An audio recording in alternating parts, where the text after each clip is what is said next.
दोस्तों, आज मैं आपको कक्षा 7 विषय हिंदी पाठ चौथो कथनी और करनी पेज नंबर 19। आपने निकाला पेज नंबर 19? Very good. मानव जीवन प्रभु की अनमोल देन है। सभी प्राणियों में मनुष्य को प्रभु ने विशिष्ट शक्तियां प्रदान की है, इसलिए वह संसार में बहुत ही अच्छे ढंग से जीवन व्यापन करता है। मगर सभी लोग हर समय सही काम नहीं करते। कई बार मनुष्य कहता कुछ है और करता कुछ है। कई मनुष्य की कथनी और करने में अंतर देखने को मिलता है। इस बात को प्रस्तुत निबंध में उजागर किया है। आइए मैं आपको इस पाठ की रूपरेखा देती हूँ। इस पाठ में कथनी और करने में अंतर के उदाहरण दिखाई रोज देखने हमें मिलते हैं। वही उदाहरण इसमें बताया गया है। बस्ती के बीच सरकार ने पार्क के लिए जगह छोड़ रही थी।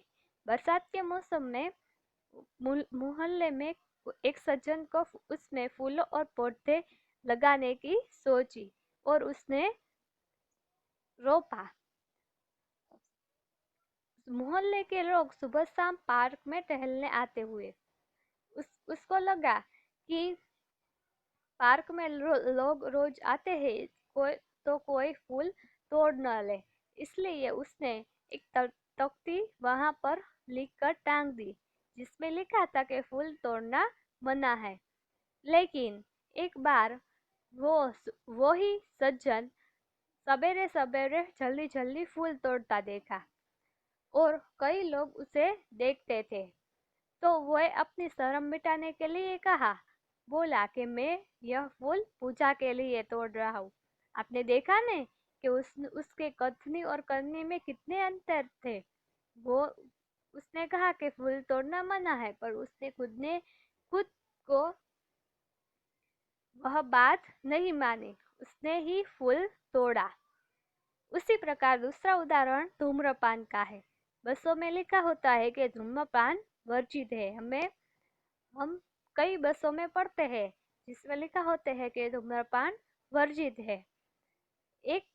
एक बार एक यात्रा करता हुआ यात्री बीड़ी जलाई और पीने लगा। कंडक्टर ने देखा तो कंडक्टर बोला, बस में बीड़ी सिगरेट पीना मना है, और जलती बीड़ी खिड़की से बाहर फेंकवा दी।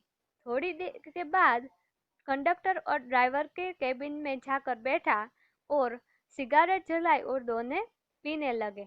एक दूसरे यात्री ने यह देखा तो लिखा हुआ वाक्य तरफ इशारा करते हुए कंडक्टर ने कहा, भाई साहब, बस में सिगरेट पीना मना है। तो कंडक्टर शीघ्र बोला कि यह तो आपके लिए है, मेरे लिए, हमारे लिए नहीं है। उसी तरह तीसरा उदाहरण है कि एक दुकानदार था। उसके दुकान के सामने एक व्यक्ति ने स्कूटर खड़ा किया तो दुकानदार ने मना किया। फिर उसका ही लड़का आया और वह दुकान के सामने स्कूटर खड़ा किया तो उसने मना कर दिया। इसी तरह एक तीसरा भी उदाहरण है जिसमें दादाजी अपने पोते को सही बातें सिखाते हैं। तो एक दिन वह बिल जमा करवाने के लिए गए तो वहां लंबी कतार थी। इसलिए दादाजी सोचने लगे कि मैं क्या करूं। फिर उसके पहचान के एक व्यक्ति आगे खड़ा दिखाई दिया, इसलिए उसने बिल उसको दे दिया और कहा कि बेटा, ये तुम बिल घर पर ही भूल आए थे, जमा करवा दो। वह व्यक्ति कुछ बोले उसके पहले उसके हाथ में राशि એટલે કે पैसे दे दिए और जाकर एक तरफ खड़े हो गए। उसी तरह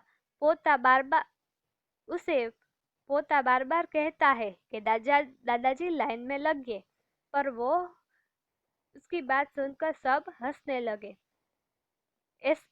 ऐसे तो हम कई आदर्श की बात करते हैं पर अपनाते नहीं है। हम ही इस प्रकार का आचरण करते हैं कि हम कहते सही, बात सही होती है, लेकिन हम उसको अपने जीवन में अपनाते नहीं है। इसी प्रकार है कथनी करनी एक समान, जग में मिलता सबको सम्मान। जो हमें कथनी करनी एक समान रखिए तो हमें भी जग में सम्मान मिलेगा। अब पाठ पे आ जाते हैं।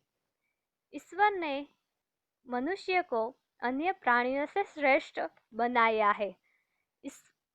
ईश्वर ने मनुष्य को सभी प्राणियों से उत्तम बनाया है। श्रेष्ठ का अर्थ થાય उत्तम। कई गुणों से सवारा है, એટલે કે सजाना है। हमें मनुष्य को कई गुणों दिए है, उसे अभिमान भी होता है। हमें उसका अभिमान होता है कि हमें कितने सारे गुण दिए हैं भगवान ने। परंतु स्वयं को गुणों की खान समझने वाला व्यक्ति कई बार ऐसे कार्य करता है कि वह गलत बताता है। कथनी और करने में अंतर, ऐसे कई उदाहरण रोज देखने में आते हैं।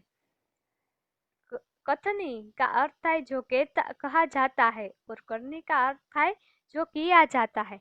अंतर એટલે भेद, दोनों में भेद होते हैं। हम कहते कुछ और है और करते कुछ और है, दोनों में अंतर होता है, लेकिन भेद होता है। ऐसे उदाहरण हमें रोज देखने को मिलते हैं। बस्ती के बीच सरकार ने पार्क बनाने की जगह छोड़ रखी थी। बरसात के मौसम में मोहल्ले में एक सज्जन को उसमें फूल के पौधे लगाने की सोची। बात अच्छी थी। वे कहीं से पौधे लाए, कतार से उन्हें रोपा, देखभाल की, पौधे बड़े हुए। कुछ दिनों के बाद फूल खिलने लगे, पार्क अच्छा लगने लगा। मोहल्लों के सभी लोग सुबह शाम पार्क में टहलने लगे। सूचना, उसमें फूलों के पौधे लगाने की सूझी, એટલે કે उसका अर्थ થાય કે ध्यान देना। अब पेज नंबर 20।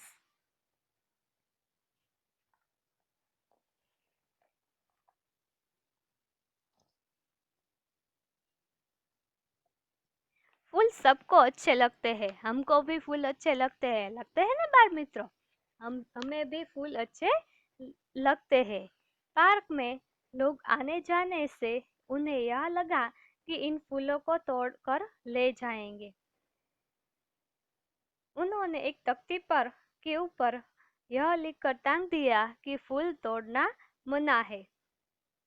तख्ती यानी लकड़ी या धातु की पट्टी, उसमें उसने लिखा कि फूल तोड़ना मना है, ताकि कोई फूल तोड़े नहीं। आते जाते सब उसको पढ़ते, कोई भी फूल नहीं तोड़ता।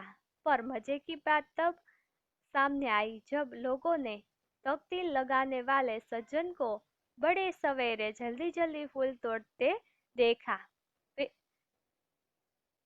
सबने उसे देखा कि तख्ती लगाने वाला ही तख्ती का पालन नहीं किया और फूल तोड़ रहा है।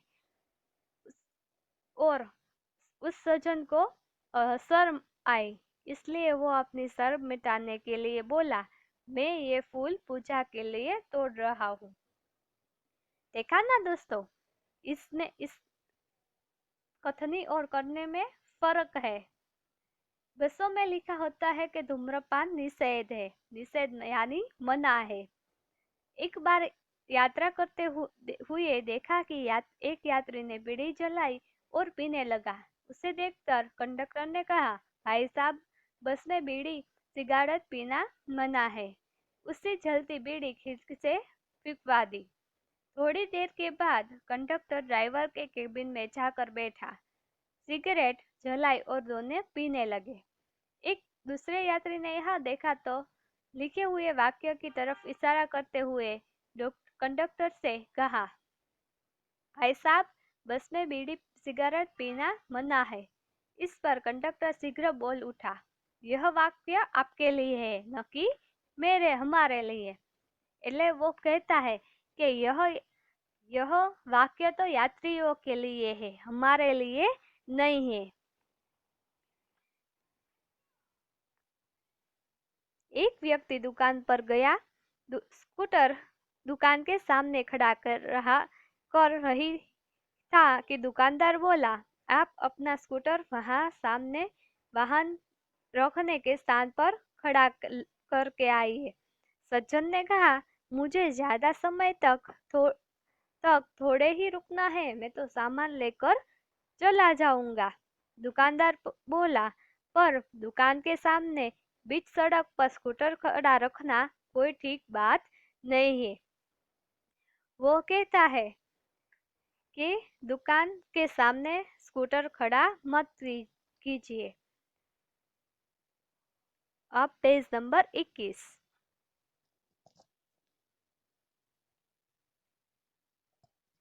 सज्जन ने स्कूटर वाहन खड़ा करने के स्थान पर ले जाकर खड़ा किया और वापस आकर सामान खरीदने लगा। इतने में स्कूटर लेकर दुकान पर एक लड़का आया। स्कूटर दुकान के सामने खड़ा करके वह दुकान के अंदर चला गया। इस पर उस सज्जन ने दुकानदार से कहा, आपने इसे मना नहीं किया। वह बोला, यह तो मेरा बेटा है। तो ऐसा थोड़ी होता है कि अपने बेटे को नहीं मना किया पर दूसरे को मना करते हैं। देखा ना आपने, उसकी कथनी और करनी में भेद है। उसने अपने बेटे को कुछ नहीं कहा, पर वो सज्जन जो दुकान से सामान ले जाने को आ रहा था, उसको मना किया कि मेरे दुकान के सामने स्कूटर खड़ा मत करो। कुछ लोग ऐसे भी होते हैं जो आदर्श की बातें करते हैं, लेकिन जब उन्हें अपनाना पड़े तो वह आदर्श भूल जाते हैं।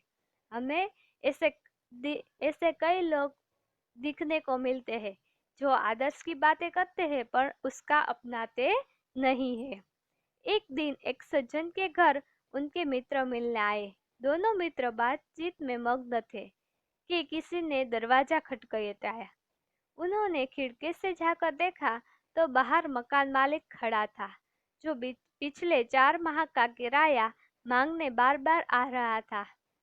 उन्होंने अपने बच्चे को समझाकर बाहर भेजा। जब बच्चा बाहर गया तो मकान मालिक ने उससे कहा, तुम्हारा पिताजी से कहो कि मैं मकान का किराया लेना आया हूँ। बच्चे ने तपाक से जवाब दिया। तपाक का अर्थ था तुरंत। बच्चे ने तुरंत जवाब दिया, जोश से जोश के साथ जवाब दिया कि पिताजी ने कहा है कि वो घर पर नहीं है। बच्चे की बात सुनकर मकान मालिक हंसने लगा। घर में बैठे मित्र के चेहरे पर भी मुस्कान आ गई, जिसे देखकर वह सज्जन पानी पानी हो गए, लेकिन बहुत लज्जित हो गए। बहुत शर्म आई उसको, क्योंकि उसने झूठ बोला। वह घर पर था, फिर भी उसने यह कहा कि उस वो घर पे नहीं है। उसको लड़के को, उसके बच्चे को यह समझा कर भेजा बाहर के मकान मालिक के कह दो कि उसके पिताजी घर पर नहीं है। एक सज्जन ने अपने पोते को यह सिखाया था कि हमें किसी काम को गलत ढंग से नहीं करना चाहिए, सदा अपनी बारी की प्रतीक्षा करनी चाहिए। एक व्यक्ति ने अपने पोते को सिखाया था कि हमें सही सही तरीके से काम करना चाहिए और लाइन में अपनी बारी की प्रतीक्षा करनी चाहिए, यानी राह देखनी चाहिए।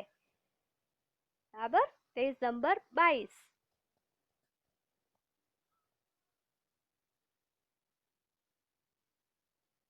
एक दिन की बात है, वे बिजली बिल जमा करवाने के लिए गए। साथ में उनका 8 वर्षीय पोता भी था। बिल जमा करवाने वालों की लंबी कतार देखकर वे कोई उपाय सोचने लगा। उन्होंने खड़े हुए व्यक्ति को ध्यान से देखा। आगे ही एक परिचित व्यक्ति खड़ा दिखाई दिया। वे तुरंत उसके पास गया और बोले, बेटा, ये बिल तुम घर पर ही भूल आए, लो इसको भी जमा करवा दो। वह व्यक्ति कुछ बोले इससे पहले ही बिल राशि राशि यानी कि रकम बिल के साथ साथ राशि भी उसके हाथ में थमा दी। एक तरफ जाकर खड़े हो गए। पोता बार बार कहने लगा, दादाजी लाइन में खड़े होइए ना। उसकी बात सुनकर लोग हंसने लगे। कई ऐसे लोग होते हैं जो आदर्श की बातें करते हैं पर उन्हें अपनाते नहीं है। इस प्रकार का आचरण अच्छा नहीं होता। ऐसे आचरण करने वालों को कभी सम्मान नहीं मिलता, वे हंसी के पात्र बनते हैं। इसलिए हमें कथनी और करनी में सदैव समानता रखनी चाहिए। इसका अर्थ है कि हम जो कहते हैं हम उसी को पालन करना चाहिए। हमें कथनी और करनी दोनों में समानता रखनी चाहिए। हो कथनी करनी एक समान, जग में मिलता तब सम्मान। हमारे जो कथनी और करनी दोनों समान होंगे तो ही हमें जग में सम्मान मिलेगा, या वरना हम हंसी के पात्र बनेंगे। अब पेज नंबर 23। शब्दार्थ। संवारना मतलब सजाया। उत्तर यानी भेद। पार्क यानी बाग बगीचा। कतार यानी पंक्ति। वर्जित यानी निषेध, मना। कंडक्टर तो उसका अर्थ है परिचालक। शीघ्र तो जल्दी, तपाक से तो जोश से के साथ, जल्दी से। पोता यानी पुत्र का पुत्र। प्रतीक्षा यानी इंतजार।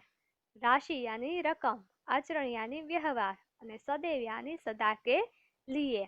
मुहावरे। गुनों की खान तो बहुत गुनी, पानी पानी हो जाना यानी बहुत लज्जित होना। अब है अभ्यास। प्रश्न नंबर पहलो, सोचकर बताए।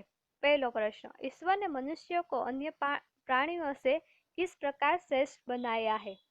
उसका उत्तर है कि ईश्वर ने मनुष्य को सोचने, विचारने की, कल्पना करने के लिए मस्तिष्क दिया है। उसने मनुष्य को अच्छे बुरे का निर्णय करने के लिए विवेक बुद्धि दी है। वाणी का वरदान भी केवल मनुष्य को ही मिला है। मनुष्य जैसा सुंदर शरीर किसी दूसरे के प्राणी के पास नहीं है। इस प्रकार ईश्वर ने मनुष्य को अन्य प्राणियों से श्रेष्ठ बताया है। अब दूसरा प्रश्न, धूम्रपान वर्जित है, कहाँ कहाँ और क्यों लिखा जाता है? उसका उत्तर है, धूम्रपान वर्जित है ऐसा बसों और रेलगाड़ियों जैसे सार्वजनिक वाहनों में लिखा होता है। अस्पतालों, सिनेमा गृहों और दवाखानों में भी धूम्रपान न करने की चेतावनी दी जाती है। बाग बगीचे, पुस्तकालय, प्रतीक्षालय, धर्मशाला और सार्वजनिक शौचालयों आदि स्थानों पर ऐसी पट्टियां लगी होती है। धूम्रपान से वायु प्रदूषित होती है। प्रदूषित वायु में सांस लेने से छाती और फेफड़े की कई बीमारियां होती है। इसलिए सार्वजनिक स्थानों पर धूम्रपान मना है ऐसा लिखा होता है। अब तीसरा, फूल सबको अच्छे क्यों लगते हैं? फूल रंग बेरंगी होते हैं, उनमें मनभावन की सुंदर सुगंध निकलती है। फूल प्राकृतिक गहनों का काम करते हैं। फूल के तोरणों से स्थान और फूलों की मालाओं से मूर्ति की शोभा बढ़ जाती है। फूल हार का उपयोग विशिष्ट व्यक्ति का सम्मान करने में होता है। अपने इन गुणों और उपयोग के कारण फूल सबको अच्छे लगते हैं। अब चौथा, लोग कहाँ कहाँ कतार में खड़े होते हैं? लोग ट्रेन, सर्कस, प्रदर्शनी और सिनेमा के टिकट के लिए कतार में खड़े होते हैं। राशन की दुकानों से राशन लेने के लिए भी लोग कतारों में खड़े हो रहना पड़ता है। लाइट या टेलीफोन बिल भरने के लिए भी लोग कतार में खड़े होते हैं। बस में चढ़ने के लिए यात्री कतार में खड़े रहते हैं। शहरों में मॉल में की गई खरीदी का बिल चुकाने के लिए भी कतार में खड़ा होता पड़ता है। बैंक में लोग कतार में खड़े होकर पैसे जमा करते हैं या निकालते हैं। इस प्रकार लोग आवश्यकता के अनुसार अलग अलग स्थानों में कतार में खड़े रहते हैं। अब प्रश्न नंबर दूसरा, अ विराम चिन्ह और उनके नाम को की जोड़ बनाइए। पहला है उसका है पहला प्रश्नार्थ चिन्ह है। क्या है? प्रश्न सूचक चिन्ह है, बराबर। दूसरा है पूर्ण विराम। तीसरा है उद्गार चिन्ह। चौथा है अल्प विराम।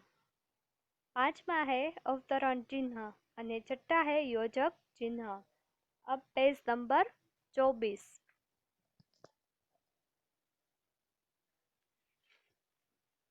वाक्यों को पढ़कर उचित विराम का उपयोग कीजिए। पहला वाक्य है फूल तोड़ना मना है, तो उसमें हम क्या करेंगे?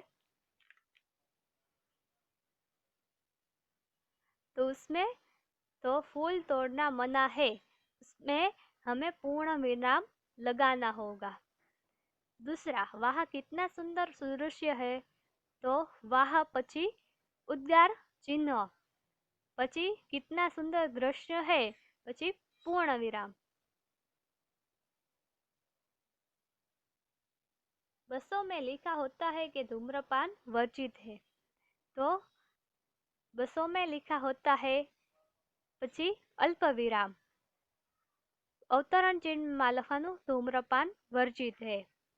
अब चौथा, धारा रात दिन पड़ती है, तो उस धारा रात दिन पड़ती रहती है, पूर्ण विराम। पांचमू, पौधे बारिश में ही क्यों लगाए जाते हैं, तो प्रश्न चिन्ह। पौधे बारिश में ही क्यों लगाए जाते हैं, प्रश्न चिन्ह। अब प्रश्न नंबर तीसरा, निम्नलिखित वाक्यों में से जातिवाचक संज्ञा के पास गोल कीजिए।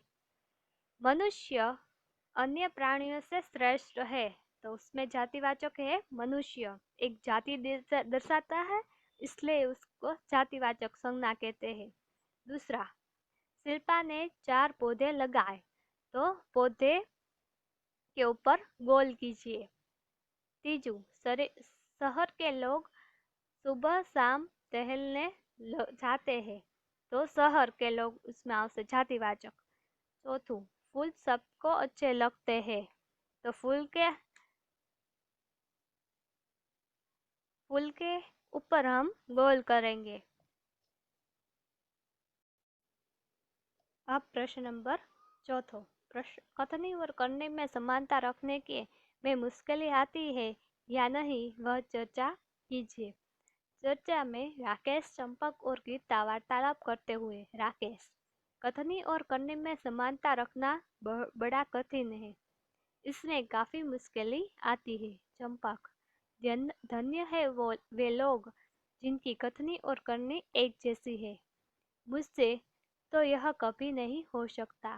गीता, अरे किसी से नहीं हो सकता, मेरी माँ मुझसे सदा सच बोलने के लिए कहती है और वे खुद पड़ोसन आंटी से झूठ बोलती है। राकेश, मेरे पिताजी झूठ बोलने पर मुझे डांटते हैं और जब मकान मालिक किराया मांगने आते हैं तब मुझसे कहते हैं कि जा सेठ से कह दे कि पिताजी घर पर नहीं है। चंपक, अरे भाई, जिनकी कथनी और करनी एक होती है वे संत कहलाते हैं। यहाँ न किसी की माँ संत है न बाप। गीता, फिर भी हमें कथनी और करनी समान रखने के लिए प्रयत्न करना चाहिए। जिसकी कथनी और करनी एक होती है उसी मनुष्य का दुनिया में आदर होता है। अब प्रश्न नंबर 5, परिच्छेद पढ़कर प्रश्नों के उत्तर दीजिए। आप शुद्ध हृदय से इस बात पर विचार करें कि मातृभूमि और मातृभाषा का आप पर भी ऋण है। एक जननी आपको जन्म देती है, एक की गोद में आप खेल कूद कर और खा पी कर आप पुष्ट होते हैं यानी संतुष्ट होती है, और एक आपको अपने भावों को प्रकट करने की शक्ति देकर आपके सांसारिक जीवन को सुखमय बनाती है। जिसका आप पर इतना उपकार है, इसके लिए आप कुछ करना क्या आपका परम कर्तव्य नहीं है? प्यारे भाइयों, उठो, आलस छोड़ो, काम करो और अपनी मातृभाषा की सेवा में तत्पर हो जाओ। इस व्रत का पालन करना तलवार की धार पर चलने जैसा समान है। यह अत्यंत खेद का विषय है कि आज अधिकांश भारतीय वासियों अपनी मातृभाषा की उपेक्षा करते हैं। वे अंग्रेजी बोलकर अपने अहंकार तथा दूषित मनोवृत्ति का परिचय देते हैं। जो अपनी मातृभाषा का तिरस्कार करते हैं, उसे कभी देशभक्त नहीं कहा जा सकता।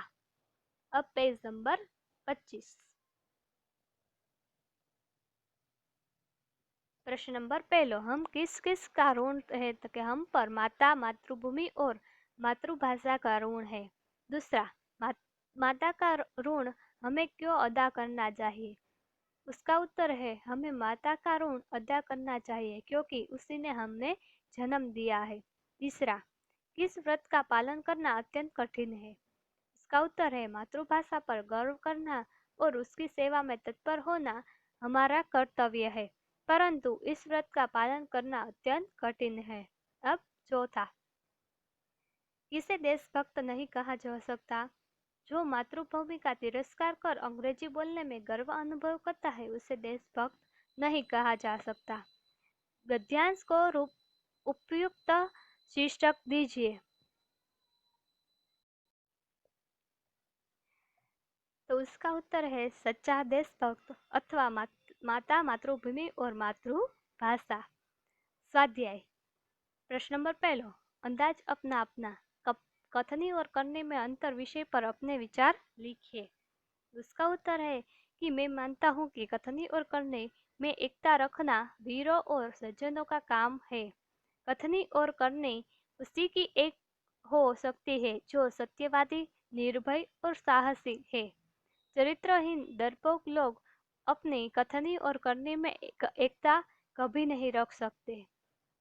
अब दूसरा प्रश्न, कथनी और करनी में अंतर विषय पर आपके दोस्त ने जो विचार लिखे हैं उन्हें पढ़िए। इसका उत्तर है, कथनी और करने में अंतर विषय, इस विषय पर मेरे दोस्त ने लिखा है, मैंने बहुत कोशिश की कि मैं जैसा कहूँ वैसा ही करूँ, परंतु मुझे सफलता नहीं मिली।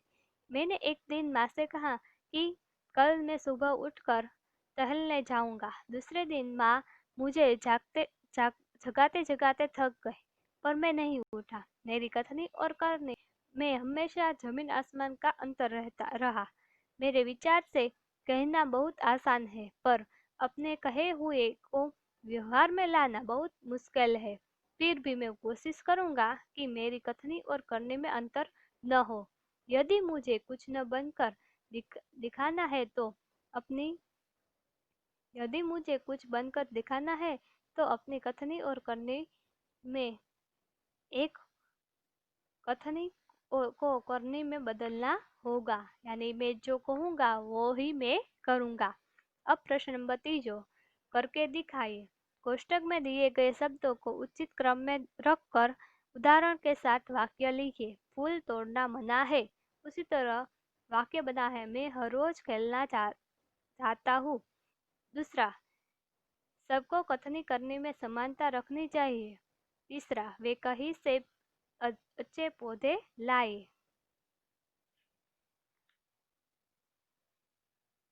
अब हम अब आपको आपकी फेसबुक में शब्दार्थ, मुहावरे, अभ्यास और स्वाध्याय लेसन में लिख लेने हैं। Okay, bye. जय हिंद, जय भारत।